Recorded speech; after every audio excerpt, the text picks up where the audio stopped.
Okay.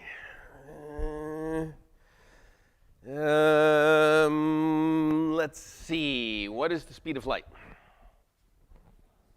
C, yes. 186,000 miles per second. 186,000 miles. Do you still use miles here? No. What is it in meters? So 3 times 10 to the 8th meters per second, 3 times 10 to the 5th kilometers per second, right? That's right. How do we know this? How do you measure the speed of light? Yeah, I don't know that there's probably averaging techniques that would take a good long time. One of the first techniques for measuring the speed of light was Galileo. Galileo tried. He and an assistant both climbed separate mountains with a lantern covered by a cloth, and he instructed his assistant, when I take the cloth off my lantern, you take the cloth off yours, I will time it with my pulse. His conclusion was that the speed of light was damn fast. He could not determine any significant delay, and so the problem languished for a while. But it resurfaced later after Galileo looked at Jupiter. And Galileo saw the moons of Jupiter and interpreted them as moons properly, and noted that the moons would eclipse Jupiter. They would pass either behind or in front of Jupiter at very reliable times. And that timing got better and better and better as the dates went on. And several decades later, it was noticed that if you took a reading of Jupiter's moons in January, and then you took the same reading in July or June, 6 months later, they would be off by 16 minutes. The moons would be 16 minutes late. And their timepieces were good enough for this. And they scratch their head and go, well, why would the moons be late? And then if you go back into January again, they're back on time again. So there seemed to be this periodic delay. As you moved from January to June, they got later and later and later, and then they caught up. By the time you got back to January, they were back on time. Why would this be? Well, because the speed of light takes 16 minutes to cross the orbit of the Earth. And since they knew the size of the orbit of the Earth back then, at that time, they got that by about 1620, they were able to calculate the speed of light relatively well. So that took 6 months. So you don't have to do it real fast. It can be pretty slow. Well, it's not what we're supposed to talk about, so let's talk about what we're supposed to talk about, which is estimation. And I have my cards here, so let me get my cards out. Some of you will ask me later, what did that whole speed of light thing have to do with estimation? The answer is nothing. Just always introduced with a science lecture. It's one of the things I do. Who here has made a bad estimate? Good, yes, all right, so we have an honest crew. We're all bad at estimating, and there's a reason why we're all bad at estimating. It's because we don't know what estimates are. We don't know what they're supposed to be. We don't know why we do them. We don't know how to do them. I am here to clarify that in my meager way if I can. The problem with estimates, of course, is that they breed distrust. Because once you make an estimate, that estimate is then converted instantly into a contract or a commitment, and then you miss it. Who here has missed an estimate? Again, we have an honest crew, good. And when you miss the estimate, then the people that inferred that it was a commitment of some time decide that you are not trustworthy, and so on and so on. And this breeds distrust. This is unfortunate, because once distrust has been settled, once there is distrust in the system, your estimates become meaningless. No one will believe your estimates no matter what. They will simply hold to a schedule and say, well, I don't care what their estimates are. They're going to make the schedule anyway, and if they don't, I'll find another job. Most estimates are poor because we misunderstand what estimates are. Now, just to give you an idea of how poor an estimate can be, let me tell you about one of mine. I was a young developer. The year was probably, I think I wrote it down, 1978. That would have made me 26 years old. I was working at a telephone test company. We made test equipment that tested the electrical characteristics of phone lines. And we were heavily involved with putting equipment in the telephone central office. So if you know how telephone systems used to work anyway, they used to have these great big buildings off in the various parts of the world, and thousands of wires would leave those buildings and enter your homes. And those buildings were called central offices. We used to put lots of equipment in the central offices. So I was one of the software developers working on a machine called a COLT, C-O-L-T, Central Office Line Tester. And this device had a computer in it. It was an 8080. Anybody remember 8080s? Oh, yeah, okay, all right. So the 8-bit microprocessor, they were brand new at the time. We were all very excited to be using these things. It had 32K of RAM and 32K of ROM.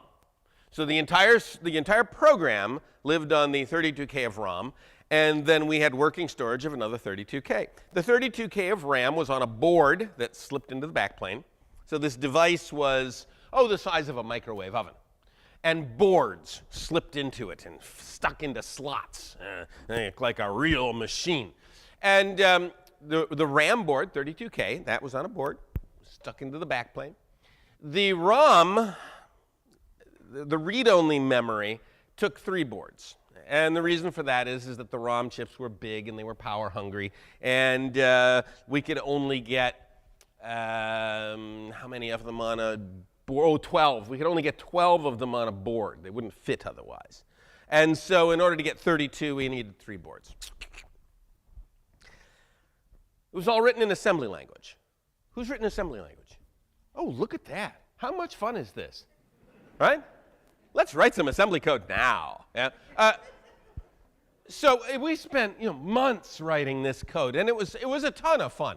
Try writing double precision add and multiply and divide routines in an 8-bit architecture. This is a hoot.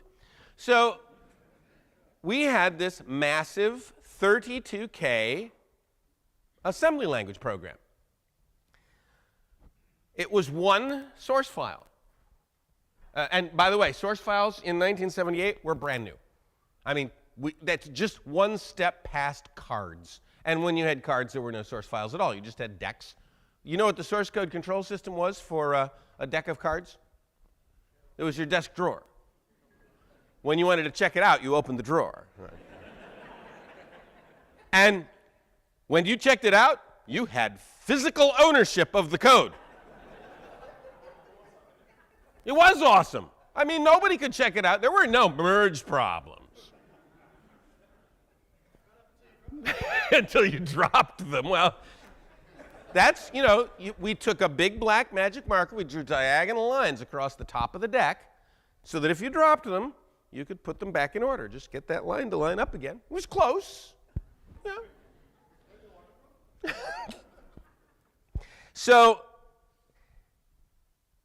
in the source file, this one big source file, we had all this assembly language code. And we would compile it, and it would compile down to a 32K binary, one big binary.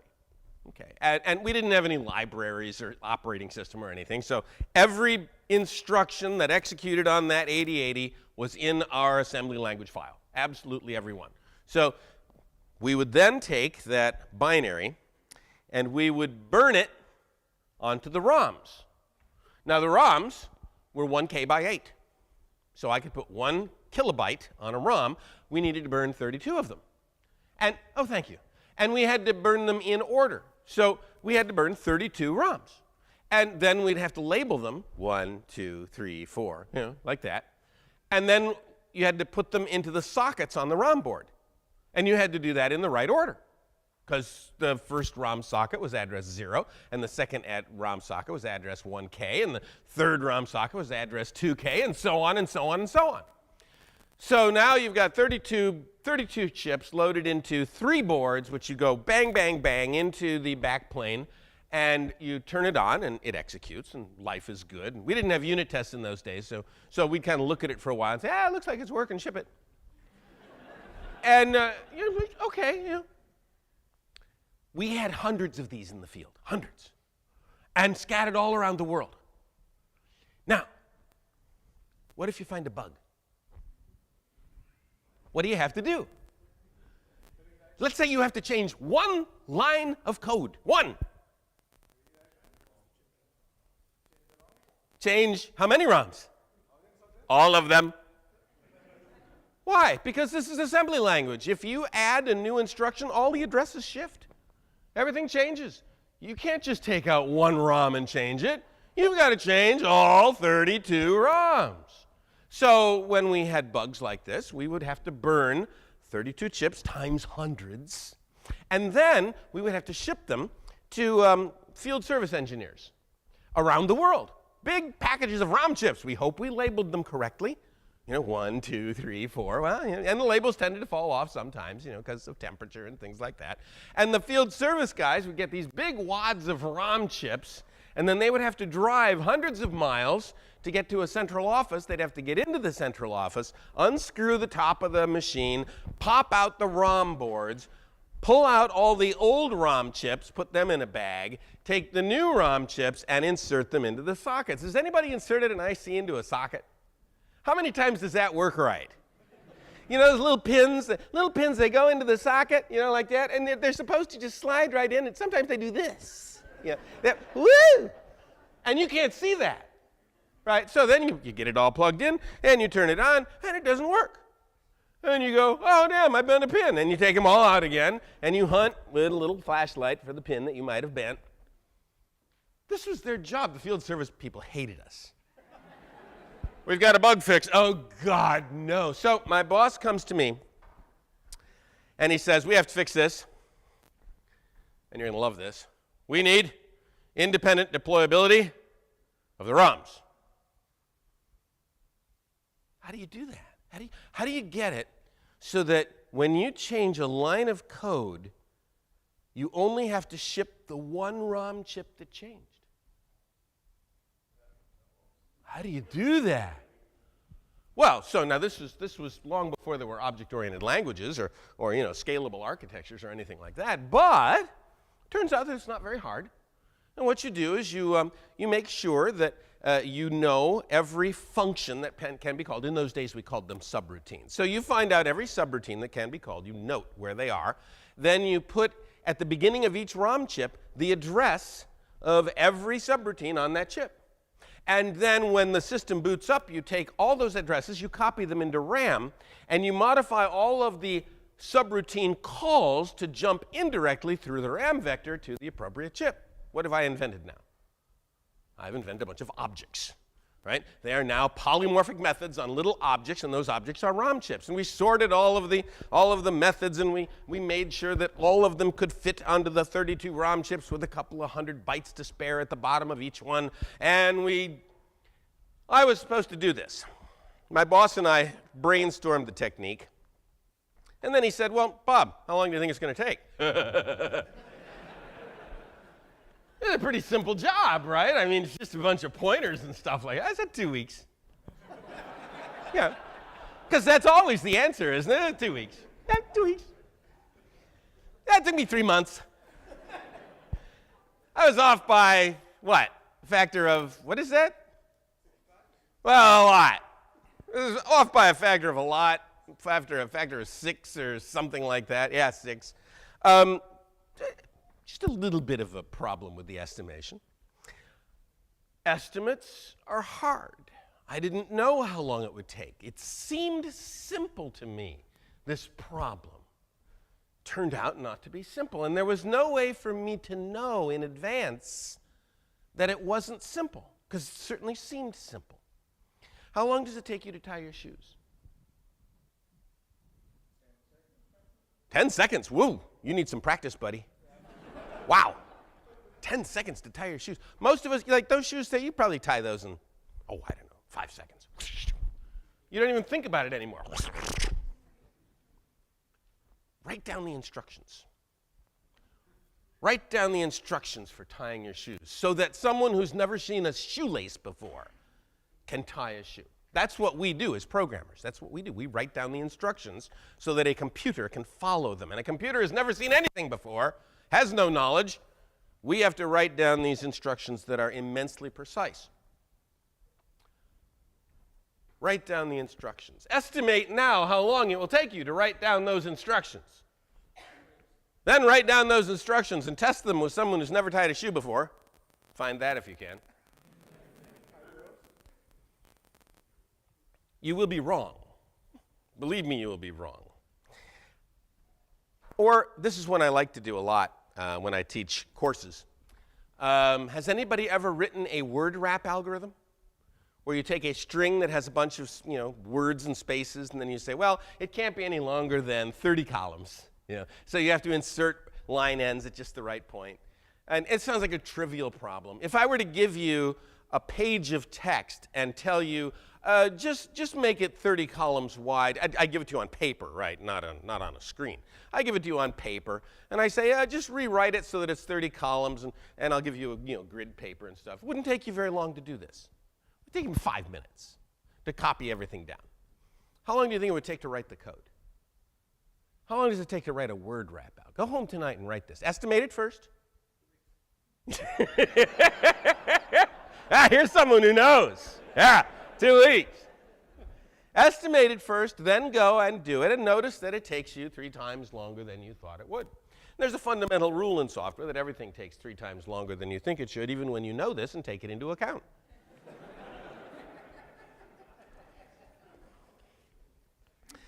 Estimates can go the other way. Sometimes you overestimate. Now, this is a story from 1979. I was at the same company, and the telephone company had just changed its architecture. It used to be that telephone companies had copper wires leaving the central offices going to everybody's house. And a single central office usually served around 10,000 homes. So there were 20,000 copper wires, twisted pair, leaving the central office, going either above ground or below ground, out into the neighborhood at large, winding up at your home. And this is a lot of copper. Copper is a precious metal. The telephone company had a massive inventory of copper metal. And at some point in the 70s, they thought, that's a lot of capital for us to keep invested. Let's see if we can't use better technology. And they invented digital switching. Digital switching was to take a coax cable from the central office out 8 miles to a little distribution point, and then take 1,000 lines off of that. So you'd have one cable, and then 1,000 lines, or 500, or something like that. And you'd save a heck of a lot of copper that way. Well, from our point of view, we were a testing company. We tested those copper wires. We didn't test the coax cables. And we were used to doing all the testing from inside the central office. So now, all of a sudden, we had to move our testing out to that little distribution point. But all the dialing took place inside the central office. So we had to take our machine and cut the machine in half and split the dialing and control part and keep that in the central office, but put the measurement head out in the distribution point. And we called this the CCU-CMU, the split, the Colt control unit and the Colt measurement unit. And the phone company had come to us and said, we need this done by X date. And we said, sure, no problem. That was 2 years away. So you always say, no, sure, no problem for anything that's 2 years away. And then a year went by, and they really hadn't asked for anything, and we had other things to do, so we didn't do anything about it. And then another year went by, and they really didn't ask us for anything. We didn't do anything about it. And then came this one customer. Where's our CCU? You promised it to us. Where's our CCU? And my boss calls me into his office and says, all right, we forgot about this whole CCU, CMU thing. We got one customer out there. The rest of the phone companies are way late. Doesn't matter. But there's this one. And they need a CCU, CMU, and we promised it to them. And I said, well, it's a man-year's worth of work. We had already estimated it at a man-year. I said, it's a man year's worth of work. There's no way we can get it to them. When do they want it? Oh, they want it next week. And then he looks at me and he says, yeah, but this customer is actually a little bit special because they only have one distribution point. And we can, because of the way they are architected, we can fake everything.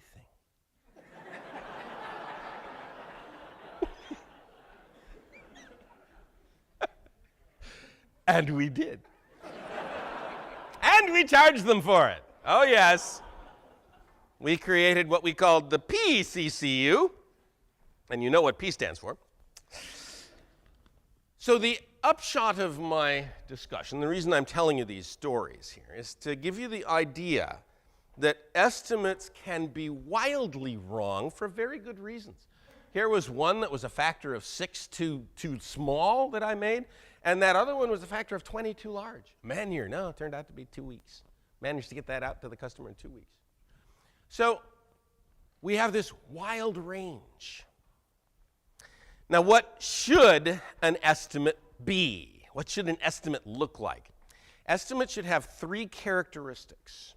And the first characteristic of an estimate is that it's honest. This is the hardest. The others are much less difficult compared to the honesty part. An estimate needs to be honest, which means that you have to be able to communicate bad news when the news is bad.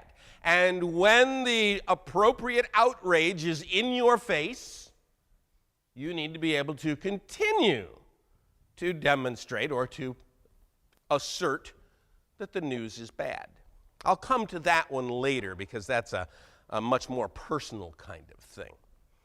Just keep in mind that what we are seeking for is honesty.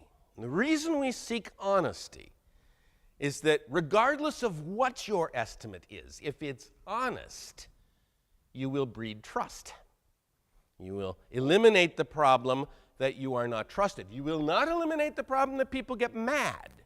You will not eliminate disappointment and heartache and the rending of clothes and ashes and sackcloth, but you will eliminate the distrust, and that's the most important of these. The second attribute of an estimate is that it must be accurate. But the word accurate is often misinterpreted. So, for example, if I were to say, oh yes, this task you need me to do, it will be done sometime between now and the heat death of the universe, this is accurate. It's not very precise.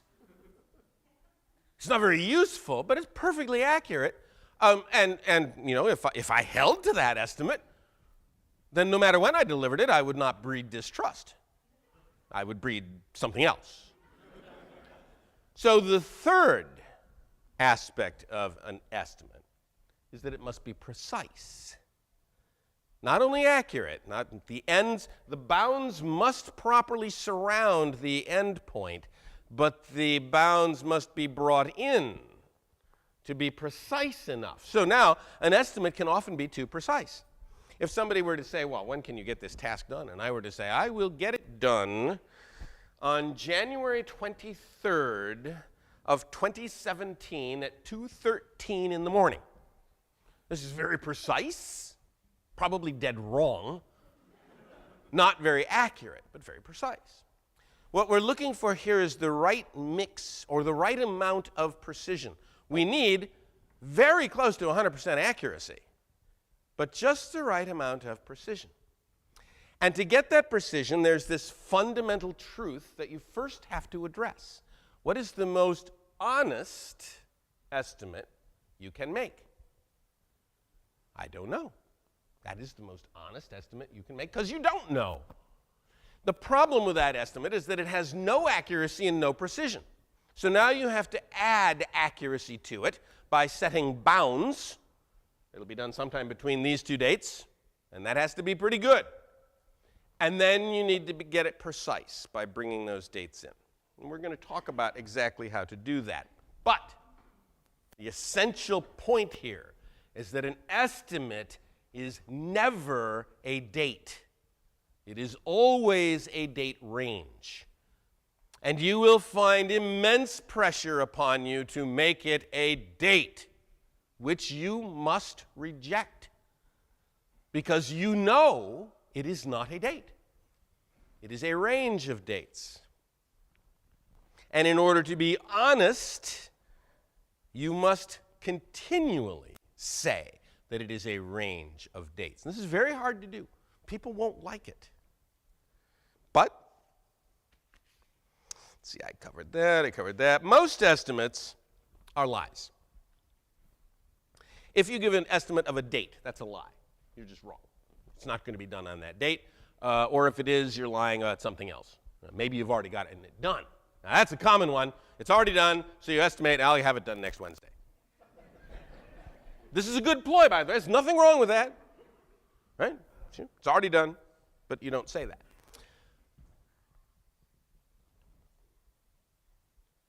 Most estimates are lies because they are constructed backwards.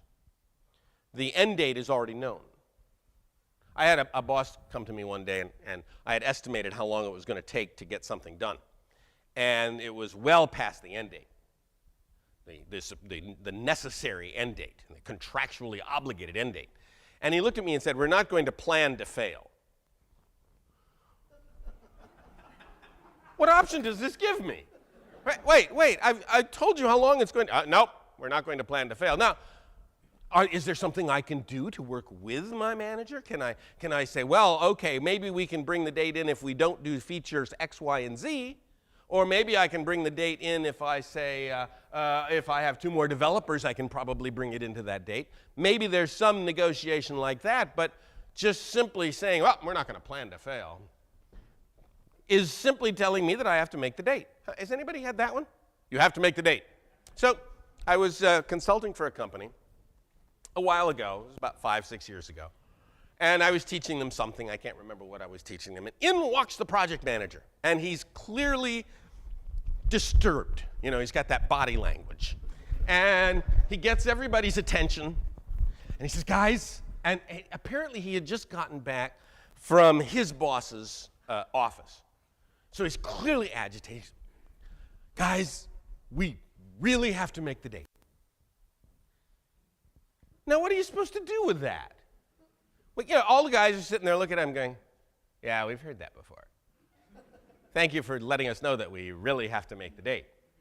Do you have any suggestions as to how? Nobody is saying this, but you can see the wheels turning in their heads going, oh, crap, not again. Saying that you really have to make the date does not help you make the date.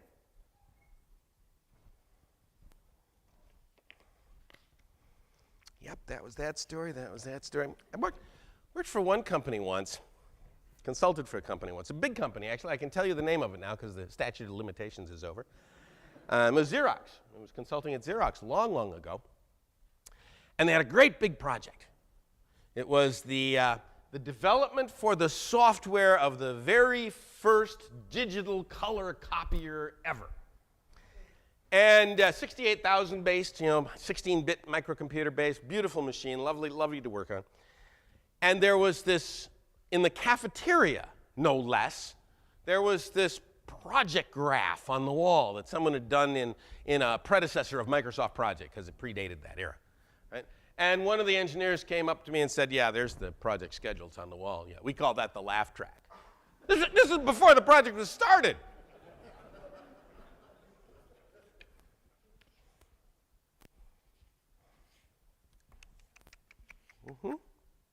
So how do you make the accuracy issue? How do you get past the accuracy issue? What mechanism can you use to make an accurate estimate? And now here we're talking about estimates of large things, not about stories. Stories we have our own mechanism for.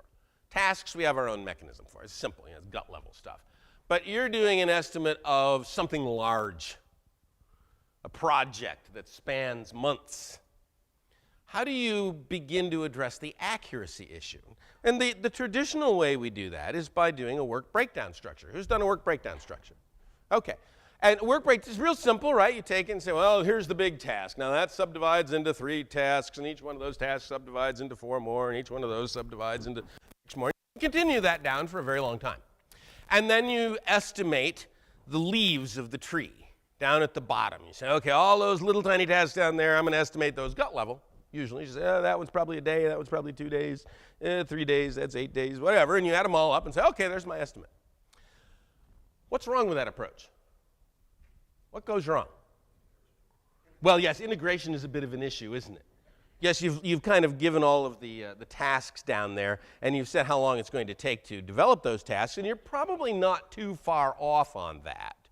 Maybe more than a factor of 2 or 3 off on that part of it. But you have neglected, of course, the integration cost of all of those pieces. And that can be, well, another factor of 2 or 3. And then have you really identified all of those tasks down there?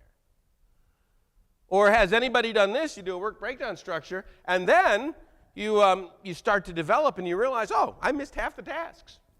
There's a whole bunch more tasks. So the traditional response to this is you do the work breakdown structure down a few levels. You don't have to go very far, 2, 3 levels. And you kind of go, okay, well, multiply that by 6. And that's not bad. There's nothing wrong with that. Say, multiply it by 6 because I probably missed about a factor of 6 in there somewhere. And you might feel dirty doing that, but I would recommend that you get control over that dirty feeling, because the reality is you probably are off by a factor of 6 or at least a factor of 4 or something. Recognize the source of inaccuracy in this problem of estimation. Now, maybe it's not 6. Maybe you have a higher confidence in that. Okay, well, I mean, it's your job, so do what you want. But probably a factor of 4 to 6 is reasonable. And when you do that, you will present that to management just as far as the raw duration. Right? Oh, we think it's going to take 8 months. And the reaction is going to be, hell and firestorms and, oh my God, we might as well not be in business then, and all that nonsense that they spew at you. And then they'll say, we need you to do better. Well, okay. I mean, what do you mean by better? And they will ask you, how did you come up with this number? And you will have to say, well, I did this work breakdown structure. I multiplied by 6. 6! Well, you can do better than that. Improve that estimate. Now, here's the problem with improving the estimate. You can do it. Right? You can drive the work breakdown structure even further and generate even more of those low-level tasks down there. Now you're in the hundreds, maybe the multiple hundreds of tasks down there, and you're estimating them gut level and probably within a factor of 1 or 2, and maybe you can get that 6 down to 5 or 4, but it's going to take you a long time because you're going to have to think through the whole problem and try and identify all the missing tasks. And you won't find them all, but you'll find some of them. There's a fundamental truth to work breakdown structure estimation. The only way to estimate using a work breakdown structure to really accurately get the number right is to implement the project. Then you will have the estimate. The cost of improving the estimate, the initial work breakdown estimate, the cost of refining that grows exponentially with every next layer you want to take it down. And the benefit of doing that does not grow exponentially. It grows logarithmically. It gets, I'm going to get you from 5 down to 4.5. Oh, you want to spend another 6 months at it? Well, I can get it down to 4. So you have to make sure that managers understand that there is an extremely high cost involved with refining the estimate. Now, the other side of this is that you also need to let them know the precision. And this is where the whole key comes into it. Because you start with this estimate, which sounds ridiculous, but then you say, yeah, but there's this precision element.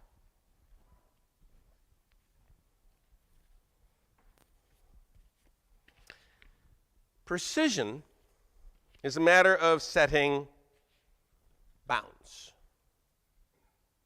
We need to say 3 things about the bounds. We make this assumption that everything goes right. Everything. For each task at the bottom of the work breakdown structure, you say, okay, everything goes right. Every day you have the right breakfast cereal. There's never any traffic while driving to work throughout the entire project. No snowstorms. No, you never have a fight with your significant other during the entire time. When you get to work, the coffee is already ready. There are no meetings. Your coworkers are all polite because they had the right breakfast cereal too. And in that context, you estimate all of those tasks down at the bottom of the work breakdown structure. And you'll come up with some very small numbers. Now, to put some kind of gauge on these numbers, and I actually have them here, so let me see if I can bring them up on the screen, because there's a strict formula for this. This is actually a little bit of science that we're doing here. You take the best case and you say, well,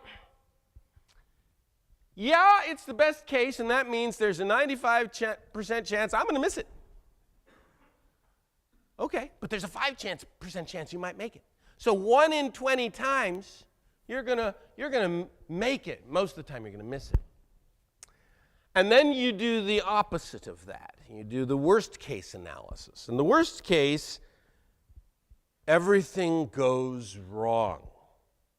Short of nuclear war, everything goes wrong.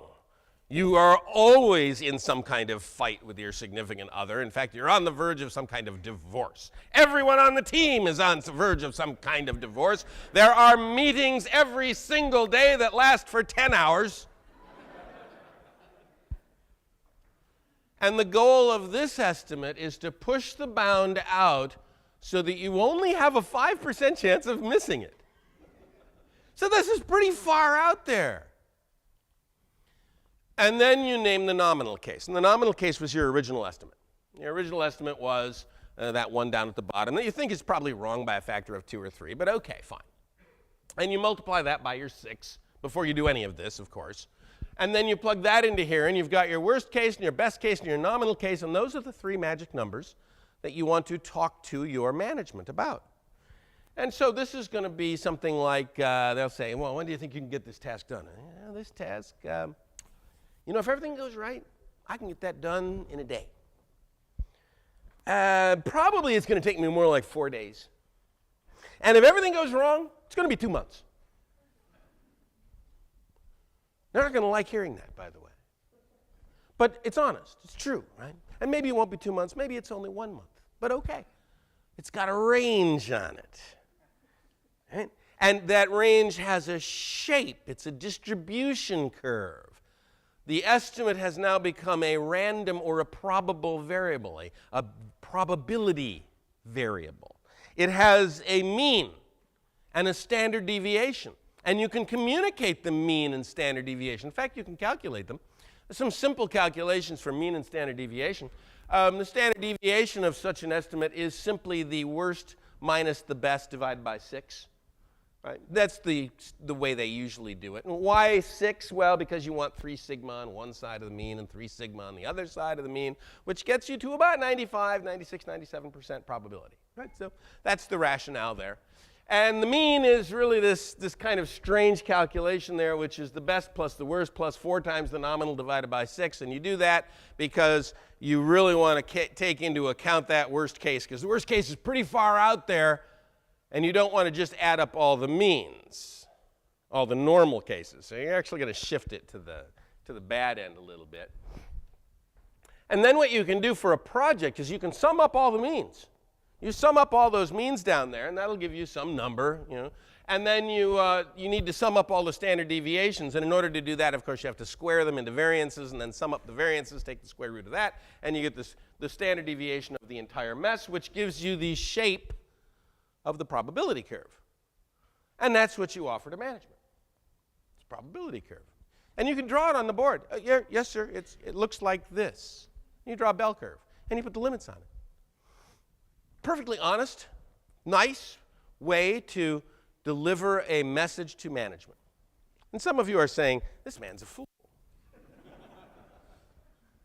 Because if I tried to do that, my boss would skin me alive. Well, now, maybe so, but I want you to think how the sales meetings go.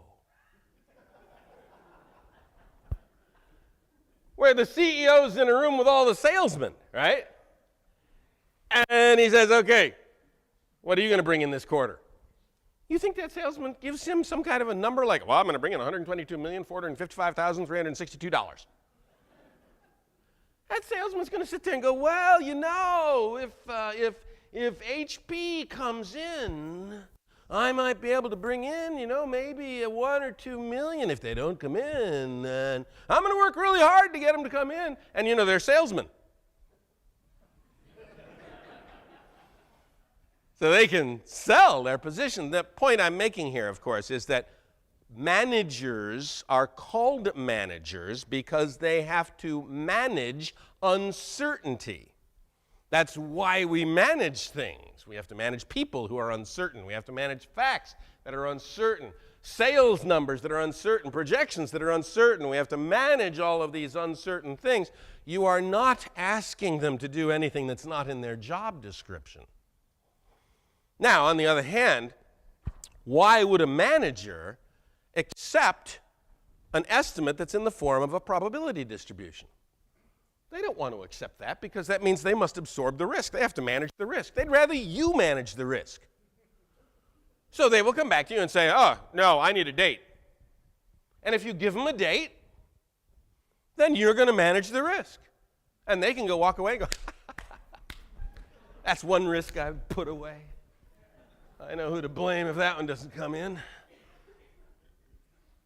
You don't want to let that happen. Now, there's nothing wrong with a manager asking for a commitment. And they will do it all the time, and that's fine. They should, because they're trying to manage risk, just like everybody else does. The problem comes in when you give them a commitment you should not have given them. If you can give the commitment, then do so. Here's the thing about a commitment. If you make a commitment, you must make it. You must move heaven and earth to make it. Once you promise, you've got to deliver. So you can never take this funny attitude that sometimes programmers take. Says, boss wants a commitment, I gave him a commitment, but there's no way. You can't do that. If you make a commitment, you must meet the commitment, because he's going to set up a whole bunch of dominoes based on that commitment. And if you don't deliver, those dominoes aren't going to fall at the right time. So you're going to have to make every commitment you give. Don't make a lot of commitments. Give a bunch of ranges. Offer the ranges. Now again, they're not going to like this a lot. Nor should they. They shouldn't like it a lot. But it's not your job to do things that your boss likes. It is your job to tell the truth. It is your job to communicate the facts. And the facts look a lot more like that than they look like a date. You were hired because you know something that your bosses don't know. You have knowledge, specialized knowledge, that your employers hired you for. And if you boil that knowledge down to its bare essence, that knowledge is the knowledge of no. You know when to say no. The problem is you don't say no because we're afraid to say no. Well, why are we afraid to say no? Well, programmers are not real good at dealing with confrontation. We like dealing with computers. They don't argue with you. They fail sometimes. But they never get mad. They never stare at you. We, programmers, did not get into this business because we like dealing with people.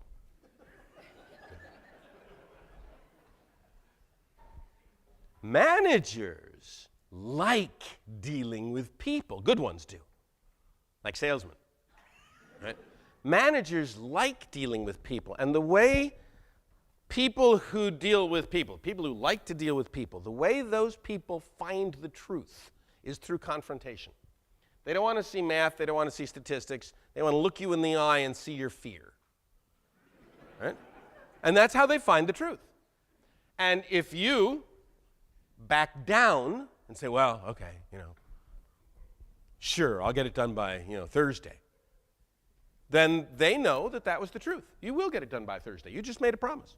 And they have not, it's not that they've won the confrontation, they have found the truth, which is all they were after. On the other hand, if you stare back at them and say, no, sorry, might be done by Wednesday, and it might not be done until the following Wednesday. And then they confront and they put pressure on you. They got to find the truth. So they'll look you in the eye and they'll give you that noise and their face will turn red. And you stay still and you say, no, it's going to be Thursday to Thursday. Then they'll back away and go, oh, that must be the truth. Okay. Be careful of the subterfuge, because there is some. There's this manipulation that happens, and you've all felt it. And I can demonstrate this with the word try. You're in the midst of this standoff, this confrontation, and you feel it, it's very uncomfortable for you because you don't like dealing with people, and he's got the upper hand entirely, or she, right? And you're going to get this done by Thursday, right? No, I really can't get it done by Thursday. Well, probably might be the Tuesday. No, it's got to be Thursday. I really need you to get this done by Thursday. Oh, yeah, but there's just no way. Well, will you at least try?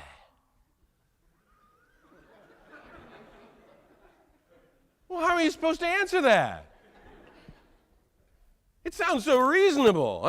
Well, of course I'll try. No, you will not try. You heard me say this today in the keynote. You should be outraged that that word came out of the mouth of your boss. That was an insult. And you should politely, excuse me, sir, but that was extremely insulting because I am trying. Already I am doing the best I can. It is bothersome to me that you have implied that I am not trying. And that is the most honest thing that you can say at the end of that confrontation. And I guarantee you, either you'll be fired, or that manager will walk away with much more respect and trust for what you have to say next time. Thank you all for your attention.